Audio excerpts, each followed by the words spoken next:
I'm excited to introduce the speaker that none of you have seen on our NLO before.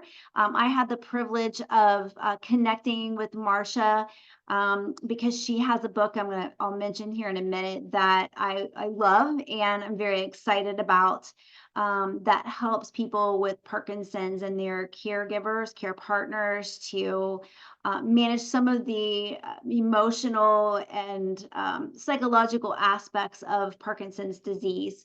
So, our speaker today is Marcia Pasqualini. She's a licensed clinical psychologist with a specialty in clinical neuropsychology. She teaches undergraduate and graduate courses in biological psychology, psychology of communication, applied research methods, and emotion at Avila University in Kansas City, Missouri.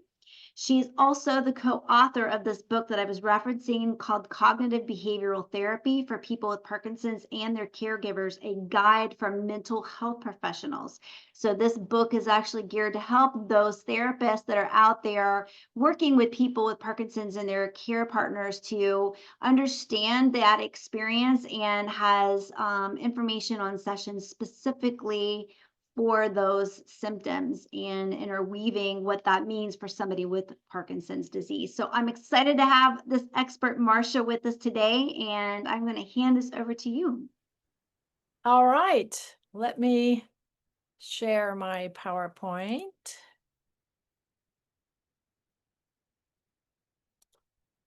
I hope.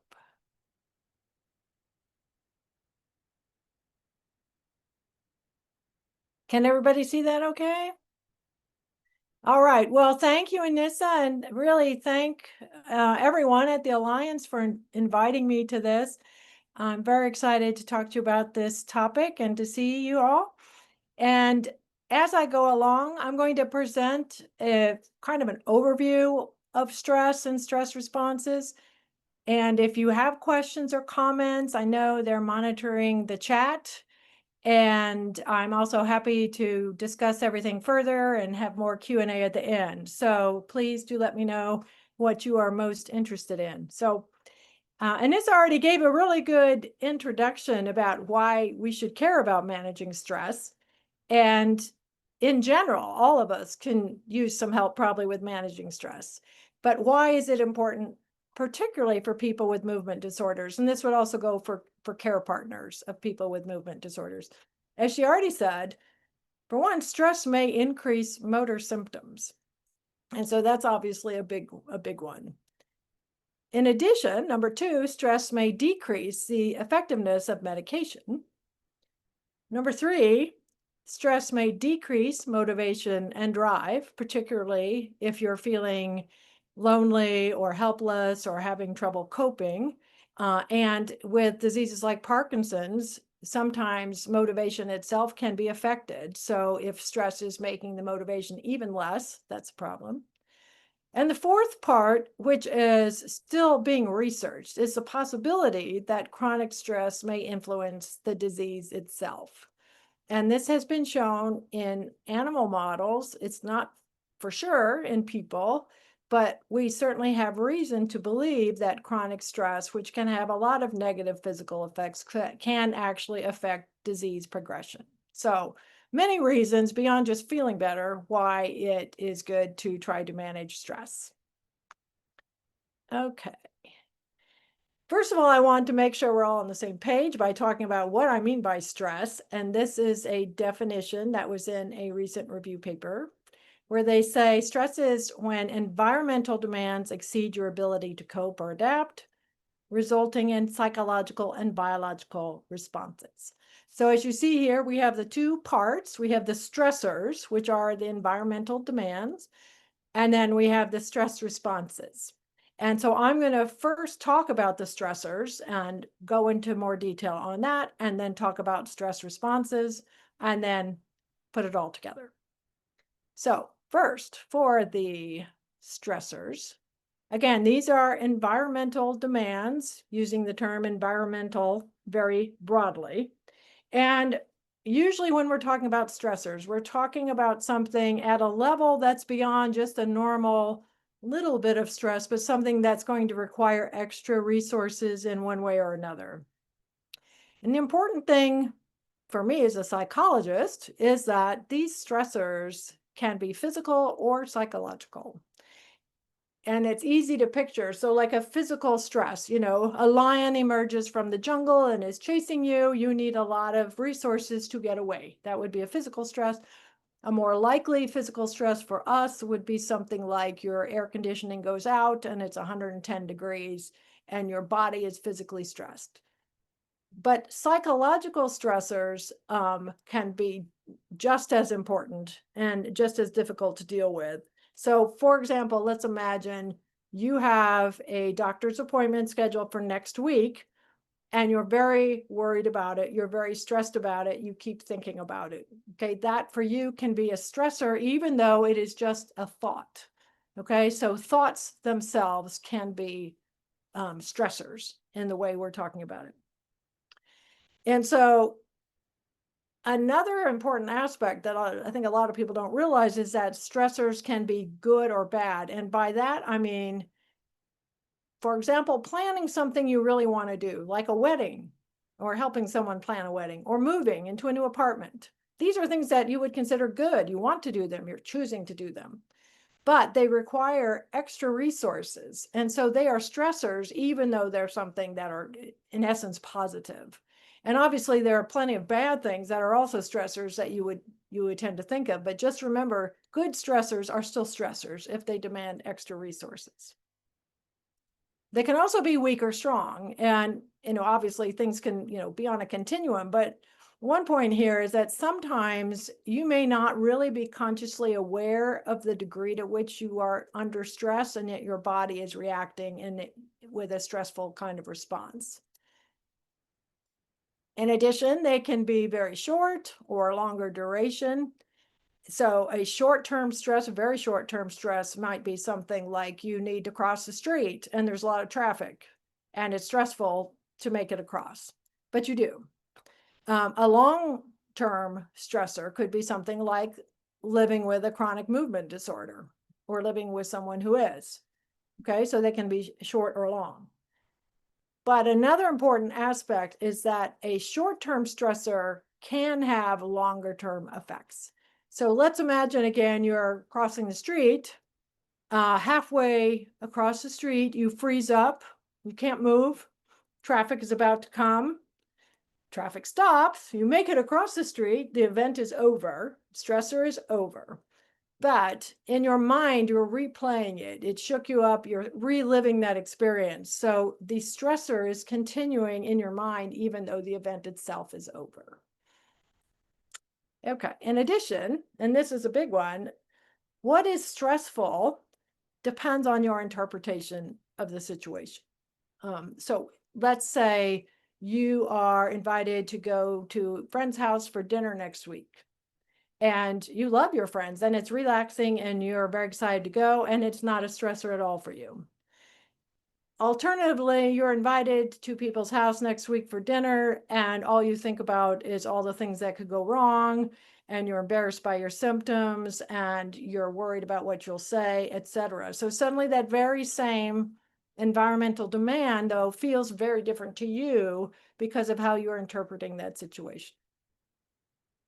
In addition, and this goes hand in hand with your coping ability and also your perception of your coping ability. So even though I'm talking about stressors, what makes something a stressor in particular is when your ability to cope does not meet that stressor. So if it's something that you do all the time that's easy for you, you can cope very easily. It's not a stressor. So if we were to all meet tomorrow morning and go run 5 miles. Okay, so for me, it would be a stressor because I can't run 5 miles. I can't run 3 miles. And so it'd be a big stressor. But for someone who runs marathons, that would be a normal Wednesday. So it just depends on what is that match between the situation, the environmental demand, and your coping ability. And also your interpretation of your coping ability. Do you feel like you can cope? Okay, so these are different aspects of the stressors. An important thing to remember though, when I say stressors and when we talk about stress, it's always like a horrible thing. You like stress, we want to avoid stress. But actually stressors in general are good. So when you think about what a stressor is, it is many times, it is a challenge, it is an opportunity, it is a way that your brain wants to learn. Your brain is always looking for new challenges and opportunities and ways to meet the environmental demands that you are in. And so without challenges, your brain does not improve or grow or change. So we need challenges. We seek out challenges. Challenges are good. Opportunities are good. So when you think about stressors, don't think of them as a like totally negative thing. Your brain loves to learn. We're built to learn. That's what we want to do. And just like lifting weights or something, the more you use those muscles, the stronger you get. And it can feel great when you meet a challenge. Plus, the good news is your body knows this. Your body is here with a stress response. Okay, so when there is an environmental stressor, your body is going to activate resources to meet this challenge. And exactly what it does will depend on the situation. But in general, for most stressful situations, it needs to be pretty quick. And so your body also learns, your brain learns to anticipate stressors.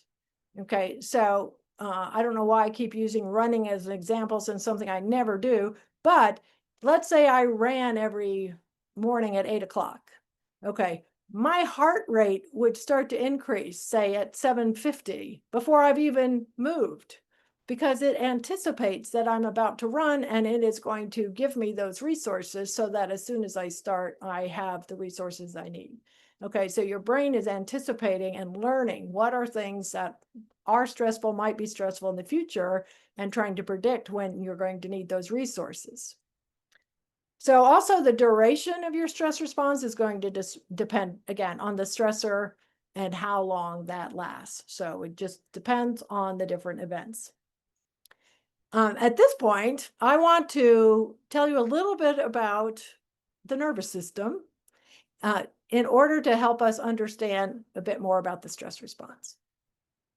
So now some of my students, this is the part they start tuning out, but so if you need to do that, go ahead, but this will be really brief. So basically, you have an autonomic nervous system, which you can kind of think of as an automatic nervous system because it's a part of the nervous system that controls your internal organs.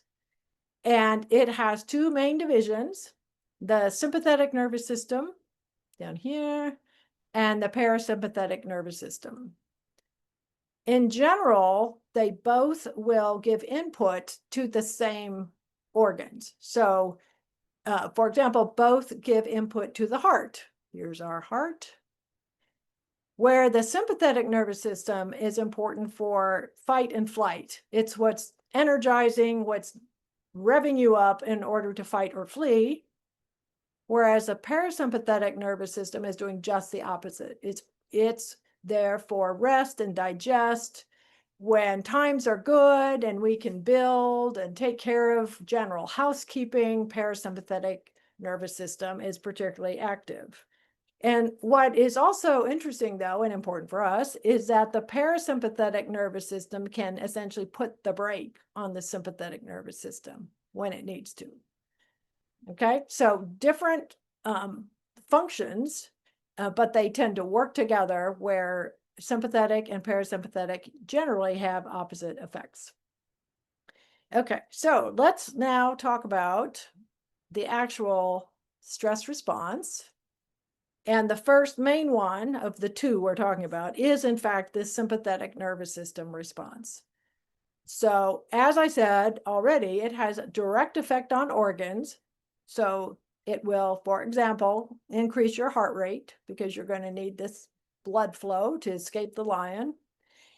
And in addition, it will cause the release of adrenaline, which I'm sure you've heard of this hormone often, the adrenaline that pumps you up.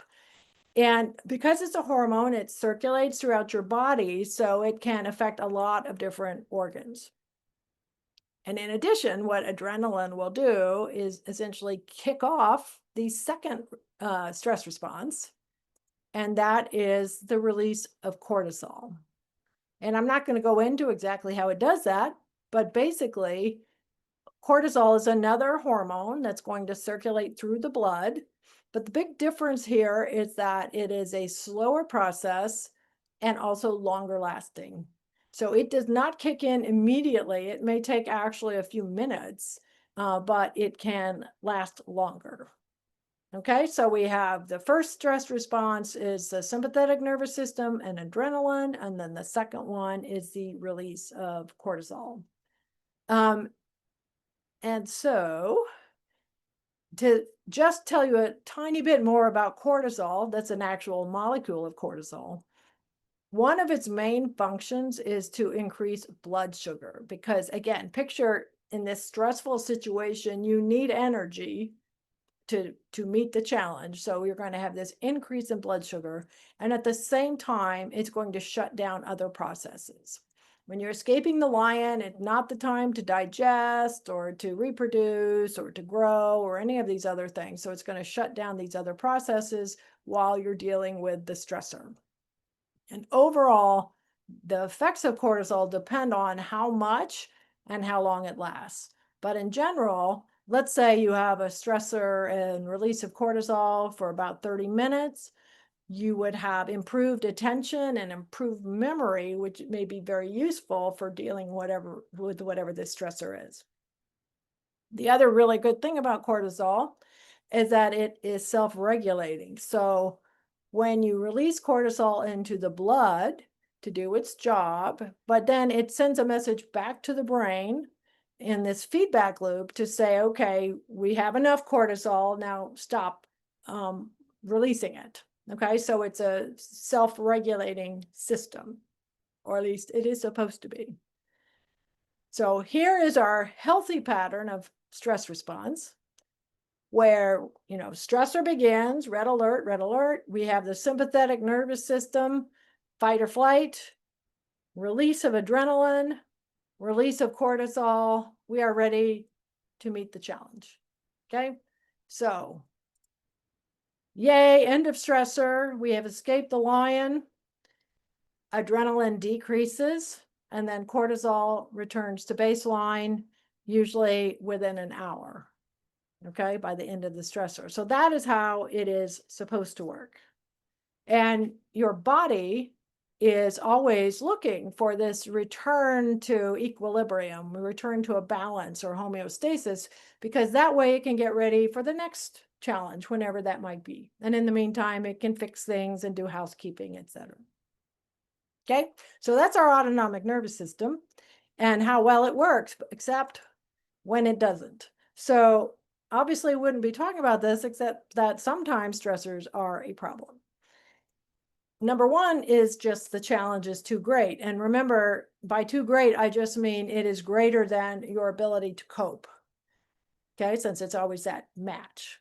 Or maybe you just have too many stressors all going on at the same time. You can cope with one or two, but now you're adding 10 more and it's too much. But another big thing is chronic stress. So when the stressor continues. So I want to talk a bit more about chronic stress. And I love this quote. It's from a famous neuroscientist called Robert Sapolsky, who said, if you experience every day as an emergency, you will pay the price. Okay, we're built to deal with emergencies, but not every day. All right, and not so strongly. And so chronic stress occurs if either the stressors just continue or your stress reaction continues. And certainly things like chronic diseases can be examples of continuing stressors. And the problem is with chronic stress is that often these feedback loops stop working properly. And so you now have trouble with the parasympathetic nervous system breaking the sympathetic. It's not putting the brake on. And or the cortisol is not telling the brain to stop. So it just keeps producing more cortisol until it can get to the point where the stress response itself, which was meant to be helpful, actually becomes more damaging than the original stressor with chronic stress. So this is why chronic stress can be a real problem. And if we look at examples of stressors, and again, these are just what I know from people I've talked to and from research, and for you, they may be quite different, but there's a lot of possible stressors for people with chronic movement disorders. And of course, starting with just the fact you have specific physical symptoms that may be interfering with things you want to do. But another big one is this unpredictability of symptoms. We know in general that stress is greater with unpredictability. Combine that with medication wearing off, which can also contribute to unpredictability and pain, both either in yourself if you are the person with the disease or the pain of watching someone in pain. We know pain in general increases stress. Problems with communication, again, depending on what particular disease, but with Parkinson's disease, there's often problems with communication, with sleep disruption. So not only is that stressful when your sleep is disrupted, but longer term, it's difficult to maintain a healthy lifestyle if you are having your sleep disrupted. You may be frustrated with medical care. You may have fears about progression of the disease. You may notice that strangers are misinterpreting your symptoms, don't know why it is you're shaking or not walking fast enough or whatever. Or you might think that people pity you. Again, these things are all individual to what is your situation. Sometimes people will just say other people just don't understand what it's like to have this disease. Care partners may say you don't understand what it's like to care for someone with this disease. And at the same time, worrying about the effects of disease on the people you love. And then last, but certainly not least in this country, is worry about financial aspects of medical care. So obviously there's many possible things, and it probably doesn't help to just go through all the possible things that can be stressors because you're already aware of them. But all of these things are things that can make life difficult. However, and this is why we're really here, help is at hand. There are ways to manage stress. And I'm going to talk about three basic categories, although again, you'll see there's a lot of overlap. One is just a healthy lifestyle. So the next category is specifically identifying stressors, and the third is coping strategies. But we're going to start with a healthy lifestyle. And this is not the main focus of today, so I'm just going to mention that the more you can maintain healthy habits to keep your brain and body as strong as you can, obviously, the better off you will be in terms of managing stress. However, in particular with Parkinson's disease, as you may have heard, one of the big things you can do is to exercise. And so even though this is more of a lifestyle thing, we know that exercise can help directly with dealing with stress, and in general is just a very good thing to do in terms of reducing the progression of the disease and the symptoms. So that is one thing, again, not our main focus, but is a very important lifestyle kind of factor that can help you deal with stress. In terms of identifying stressors, I think a key thing here is that I can tell you what things are stressful, but it's really what is stressful for you in your particular situation. And it's not just, oh, these things in general are stressful, but when exactly are you most stressed? What are the situations, the time of day, the time in relation to your medication, the people who are around, the tasks you're trying to do, etc.? The more specifically you can identify what is a stressor for you, the more likely you will be able to manage it, as opposed to, well, everything's stressful or just a whole stressful life. But identifying very specifically what those are. And a lot of times to identify these stressors, it's really helpful to keep a journal or a diary about, okay, this is when things are bad, but also these are things when it's good. Okay, these are good times. And maybe to try to identify what is it about that made that less stressful. And then we're going to get to the coping strategies. Oops, sorry. First, I was just talking about identifying stressors, and stressfully enough, have another slide about what is stressful and when do they occur. And now we are moving on to coping strategies. And here we have two categories, which again, often overlap. But in my mind, it's useful to think about these different categories in terms of how best to cope. So there's problem focused and there's emotion focused. And which is better really depends on the situation. And a lot of times you might be using both of them. So I'm going to start with problem focused. And it's just like it sounds. Your goal here is to deal with the problem, to fix the problem, to make the problem go away or get better, right? And so that might be by just eliminating the stressor. Okay, you have too much to do, you're stressed out about going certain places, you don't want to do them. Well, you can just not do them. Some things you can just not do them. And but in this case, so I would also say the key is prioritizing. Because as I said earlier, the goal in life is to not have no stress. And maybe there's a way things that are quite stressful, but are actually still high priority, are still good to do. And maybe there's some way you can modify that situation instead so that you can still engage in those activities or still do those things without eliminating them entirely. But in general, it's like, what is the solution you can have to whatever this specific problem is where you are actually fixing the problem? Okay, whether it's a way to modify it or get rid of it or just deal with it. And I want to give you some examples of these could all be considered problem-focused coping strategies. So let's say your symptoms are getting worse and well, you go talk to your doctor. You check on, is there a new clinical trial available, etc. You're feeling depressed. You're feeling hopeless. Okay, you could talk to a clinical social worker or psychologist, etc. Whatever the issue is, you are dealing directly with the problem on how to deal with those particular issues that are coming up. Trouble eating soup and it's difficult. Well, maybe there's an occupational therapist who can help with that as opposed to just worrying about it, something you can actually do. Anyway, you have the idea.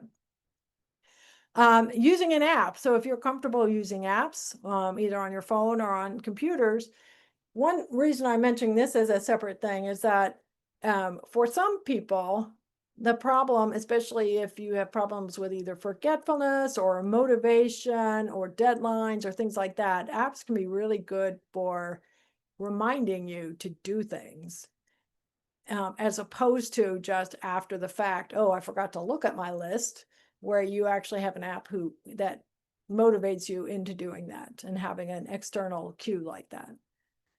Another big one that you all, I'm sure, are very familiar with is join a support group. And this is where things like the Alliance are so wonderful.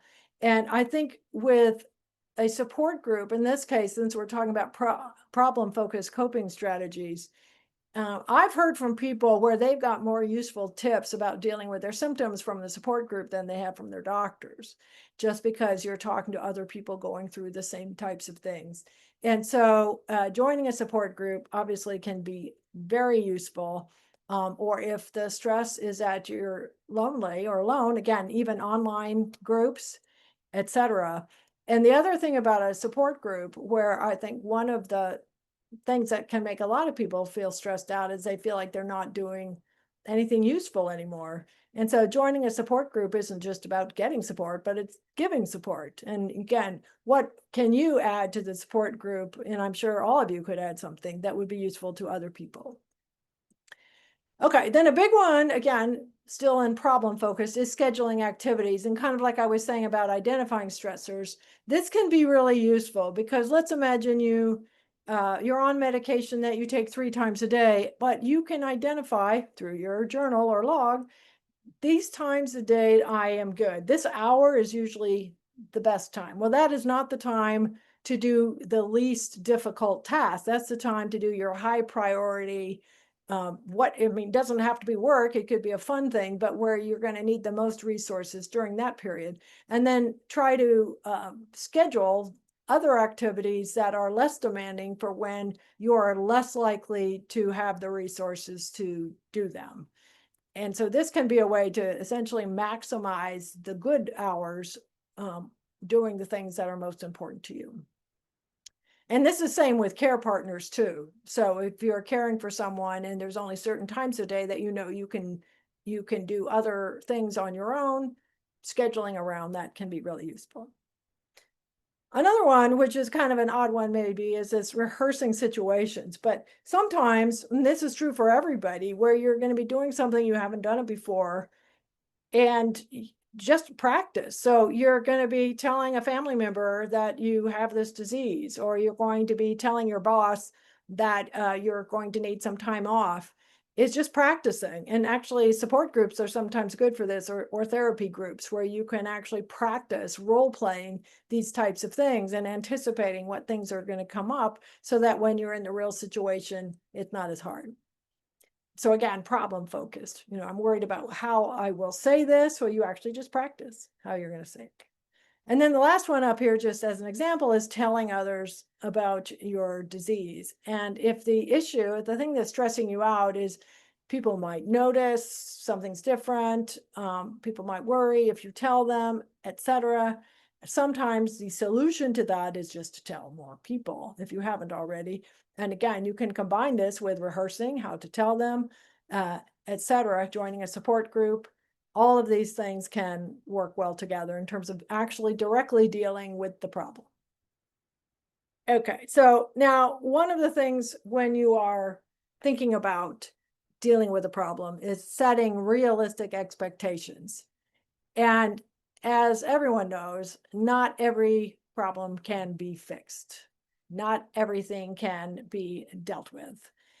Some things you just cannot change. So if your goal is to not have the disease or to have everything be like it was before, that would be an unrealistic expectation, at least at this point, and problem-focused coping strategies are not going to be effective. But wait, there's more, because that's when now we have emotion-focused coping.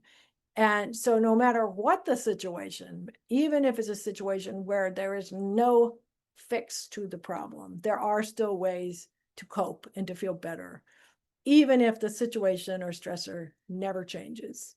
Okay, you can still do something about it. And the question is always, what is adaptive in this situation? What is going to actually make you function better? And so let's say you feel really sad and angry because you have this disease and you can't do anything about it. This brings up an example of then changing how you think about that situation. Okay, so you can't not have it, but you could focus on things that are going to make you feel emotionally better. I'm going to focus on the things I can do. I'm going to think about all the different aspects that I can feel better about. Sometimes it's through things like mindfulness, which you may have heard of, which is a kind of training where you learn to basically observe what is happening, but not have as large emotional reaction, negative reaction to things that are happening, and just accept them. And another example is just radical acceptance, this idea that, all right, I cannot change this, but I can just radically accept that this is the way things are now. And I think the key to this, with particularly like accepting disease, some people, they don't want to accept, no, I want to fight it. I don't want to accept it.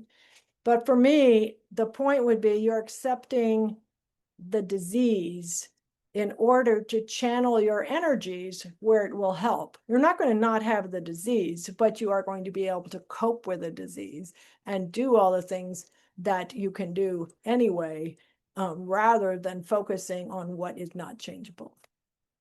Another one is relaxation and breathing. And one reason for bringing this up is sometimes you might have stress in the moment. Okay, so we're not just talking chronic stress, but in the moment, you're freezing up, or you're just totally stressed out. So one of the things to remember is that in general, when you breathe in, your heart rate goes up.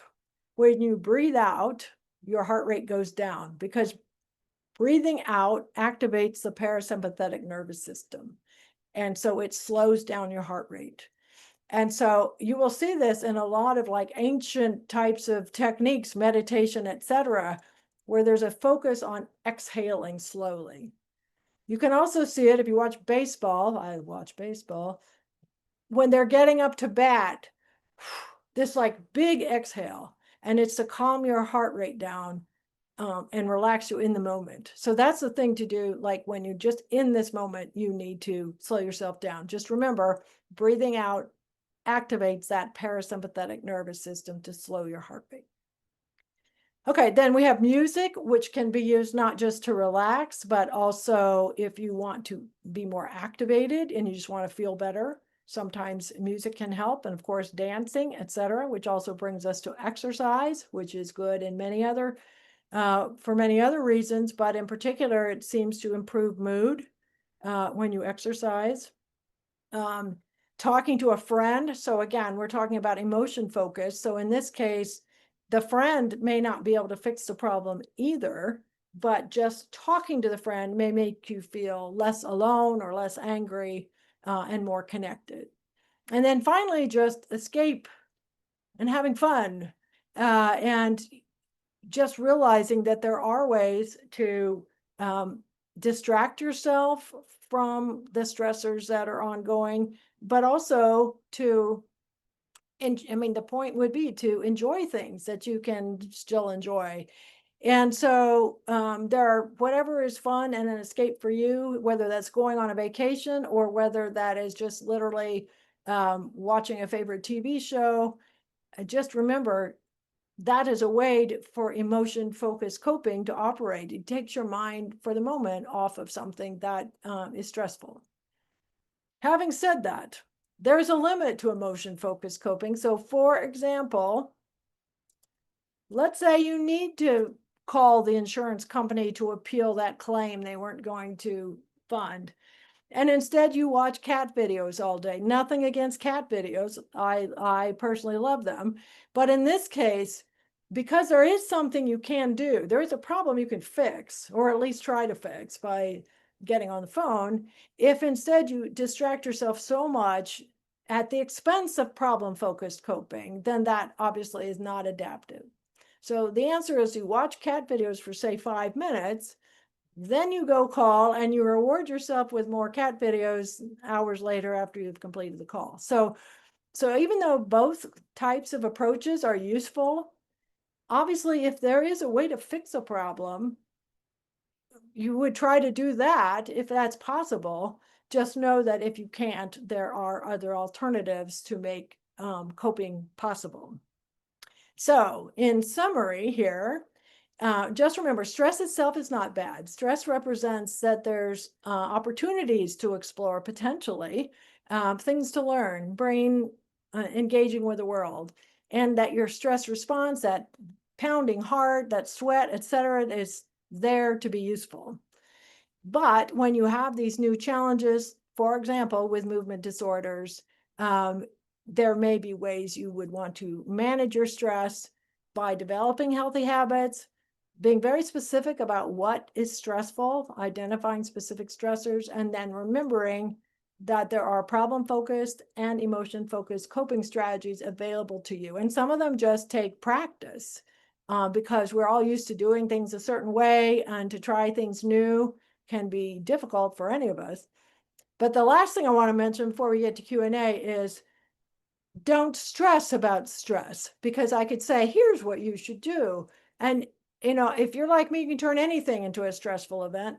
It's like, do the best you can, do little changes. What might make my stress response more normal for this situation? What challenges can I meet? But don't worry about being perfect, about using every stress management strategy either. The whole point is what will actually contribute to your well-being by learning to manage your stress without overdoing that. So, all right, so that I'm going to leave you with a pretty picture. And Now take it away, Anissa. That is a very calming picture. Did you actually take that picture? I did not. I wish I had been wherever this was taken, but no, I did not. Awesome. Well, it's beautiful. I actually have a few questions for you, and Should I'm I gonna, stop the share yeah, here? why don't you Okay. stop the share? That would be great, and then we can Yep. see you, and I will spotlight you for everyone so they can see your face.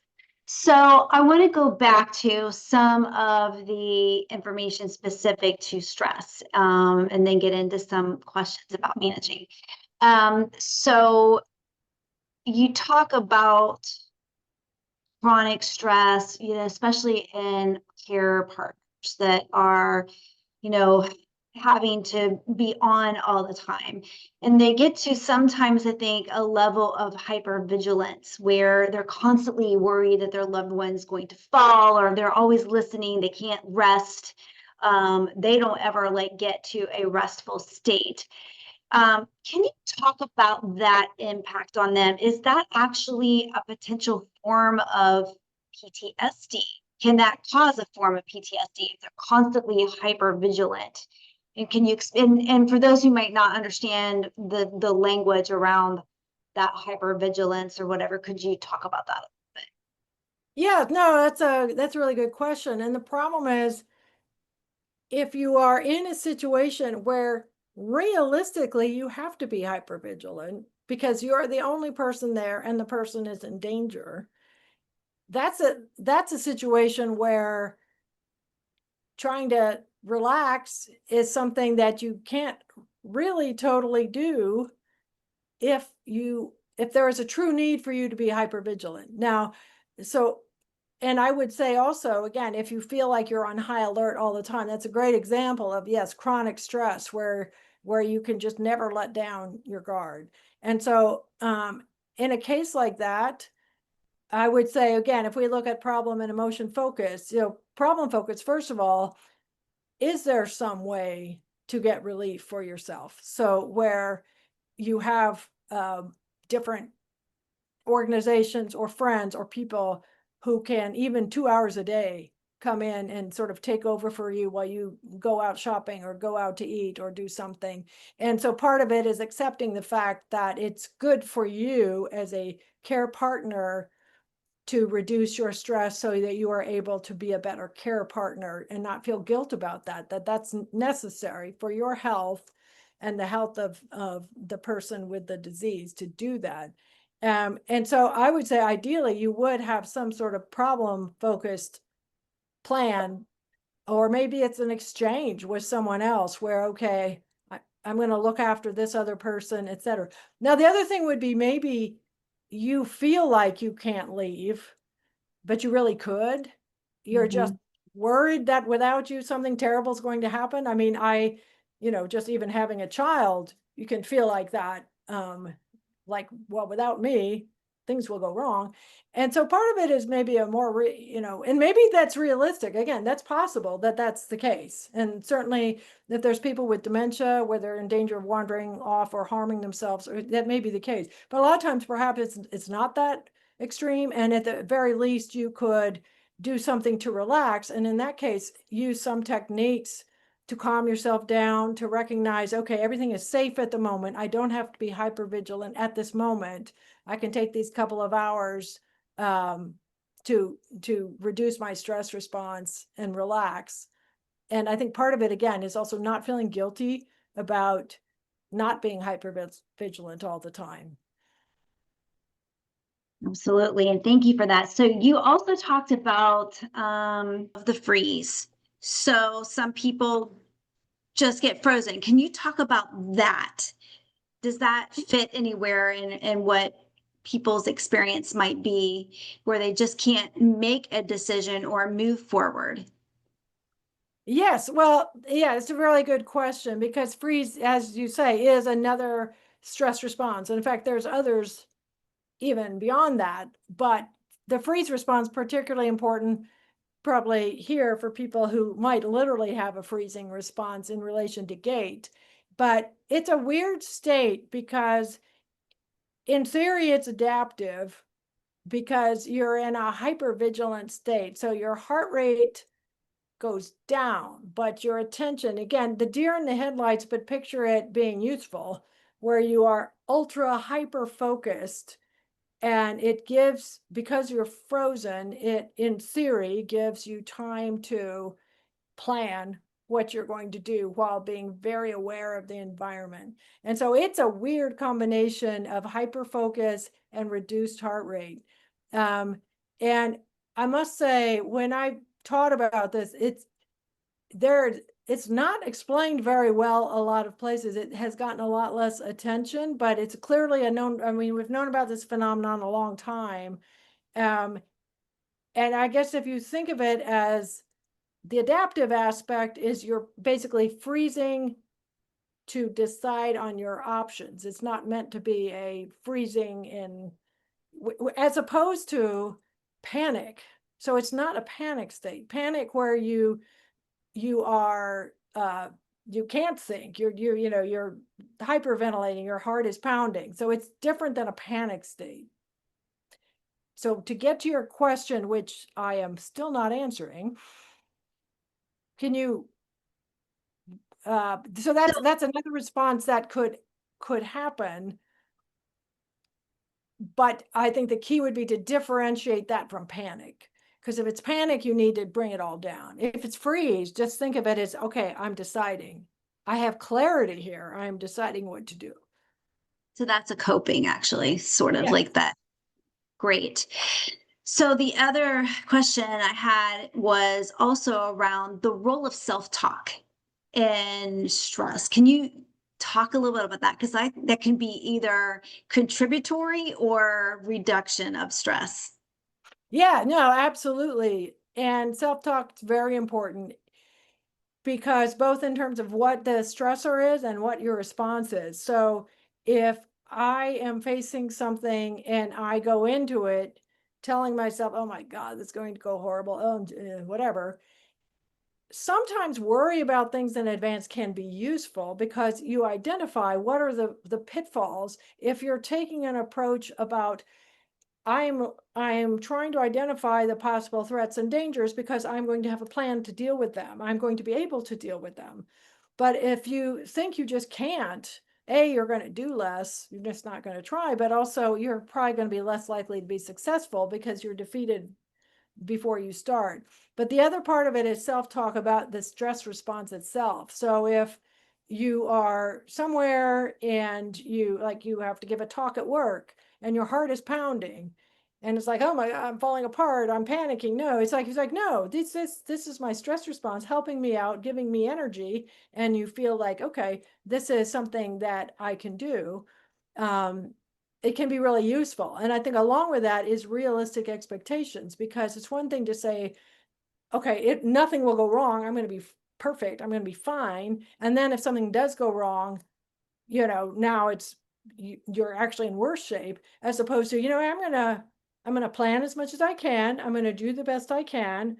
And having done that, now I'm going to see what happens. And if things don't turn out, again, through my self-talk, I'm going to deal with it. But I will have done what I can, and then I'm going to, let it go. So you talked a little bit about the role of meditation, and there was a question that this person, the side effects of their medication they take for their essential tremor are starting to affect them. And they want to know if meditation could potentially help reduce or ease some symptoms. That is a good question. And I am not an expert on essential tremor. Certainly, put it this way, if it's the case that stress can make essential tremor worse, and maybe the person who asked that would know that if that's true, then I would think things to reduce the stress have the potential to make it better.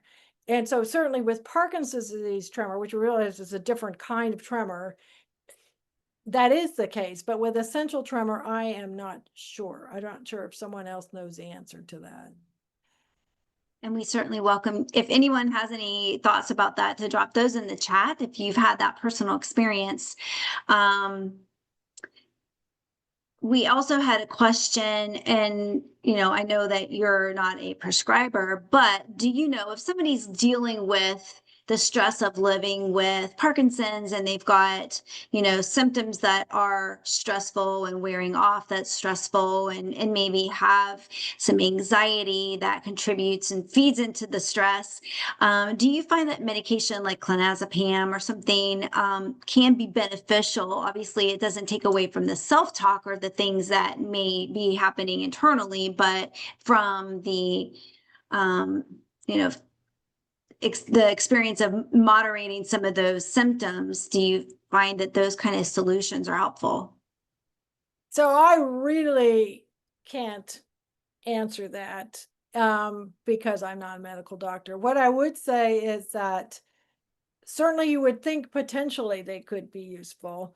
One advantage to psychological methods first is that you don't have drug interactions. You don't have to worry about all that sort of thing.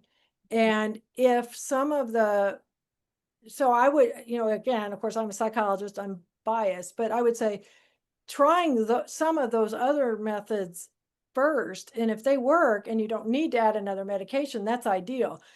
But maybe that's not enough, in which case maybe it is useful to have additional medications. And for that, absolutely, yes, talk to your medical doctor. But certainly one of the big advantages of psychological approaches is because people, almost by definition, with Parkinson's and other movement disorders, are on medication, and there's always those medication interactions. And so if you don't have to have that, that's great. But not to say that it couldn't be beneficial if, in fact, you really need that.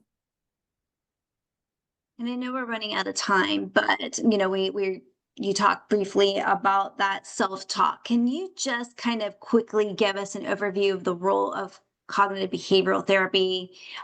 We've heard about that being evidence-based for Parkinson's. Obviously, you've written a book about that, and we did drop that in the chat in case anybody's interested in that PDF. But I think it's an important tool for people that they can use, and would love to have you explain that just a little bit more. Yeah, so basically, cognitive behavioral therapy is the focus is on changing the way you think about things, but also changing your actual behaviors. And I think one of the main misconceptions about psychotherapy in general, which cognitive behavioral therapy is now by far the most widespread technique used, it's pretty broad, is how powerful it can be. So for example, with depression, cognitive behavioral therapy is as useful as medication, and combined with medication is the most useful way to treat severe depression. And there are many examples where really the way you think about things and learning to think about things differently can really change what you can do. And so in the book where we talk about, well, stress is, one of the big programs, but then also like, for example, with communication about your disease, what are the ways you think about how that's going to happen, and how can you use both the changes in the way you think about it and trying different behaviors to see what is adaptive and what is useful. And so for anyone who is interested, psychotherapy in general, but cognitive behavioral therapy in particular, again, it's like essentially no risk because you're not taking a medication, and things that seem maybe like pretty simple about just changing the way you think about things can have really powerful effects. And of course, it's more specific than that, depending on what your particular issue is, if it's depression or anxiety, or other types of things, even for things like impulse control or freezing episodes or hallucinations and delusions. Sometimes it's not getting rid of those, but it's learning to live with them, to empower you to live with some of these symptoms so that you can get along with your life, even if you still have some of those symptoms. And in addition, it can actually reduce some of the symptoms in regard to using it for stress and things like that. Well, I want to thank you so much for sharing all this. Again, this is such an important topic and don't think we could talk about it near enough. But I really appreciate you, and I know everyone here that's joining us do. And we have a tradition at PMD Alliance that obviously everyone's muted. We can't clap, but we do a wave of gratitude. So I will invite everybody, if you're willing to turn on your cameras, so we can give Marcia the wave of gratitude from across the country and beyond, our thanks for this great presentation. Thank you. Thank you all. Thank you. Thank you. Good Thanks to see everyone you. for joining. And we will look forward to seeing you all again soon. All right. Thank you all.